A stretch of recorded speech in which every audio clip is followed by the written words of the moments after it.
त्या दिवशीचा गाडी चोरणारा आज आपल्या मित्राच्या वावरात मक्का चोरताना पकडला.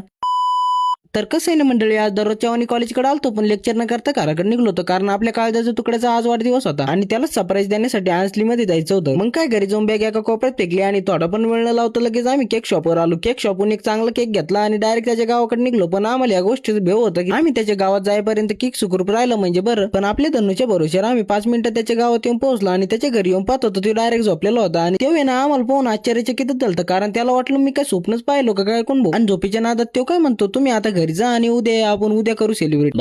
मग गडीच्या तोंडावर पाणी मारून त्याला झोपीतून उठवला आणि आवरून सावरून डायरेक्ट चौकातच घेऊन आलो. पण इथं ना एवढे मोठे लेकर जमा झालते. मग केक कट केला आणि त्याच्यातच वाटून दिला. आता मोठ्या मनानं लेकराला केक वाटला होता बरं का, पण हे म्हणून राहिले आता आम्ही काय केलं. आणि त्याच्या ते बारकी चंगू मंगू म्हणते चला मक्का खायला. आता त्याला गुड आयडिया म्हणत आम्ही आमच्या मित्राच्याच वावरात गेलो मक्का खायला. आणि वावरात आल्या त्या दिवशीच्या गाडी चोरणाऱ्याने एवढी मोठी मक्का तोडून आणली. म्हणलं तू काय ठेवत नाही भाऊ आता त्याला पाहिला. आणि तो म्हणतो हुरडा खायचाच तर मग टेन्शन काय आला. मग लगेच बाजूच्या तुरीच्या तुरट्या घेतल्या आणि जाळ लावला आणि जाळाचा आर होईपर्यंत त्यानं एकट्यानंच मक्काचे कंस पण सोलून घेतले. आणि जसे आहारात कंस होतले तसं सर्वजण गार गार गार हवा पण घालत होते. आणि मक्काचे कंस भाजणं झाले त्याच्यावरच मीठ टाकलं आणि सर्वजणांनी एक एक घेऊन एकाच जागी बसले आणि पोटभर हुरडा खाल्ला. तेव्हाच सगळेजण शांत बसले. अरे भाऊ आम्ही अजून खाल्ला असता पण तो असं म्हणतो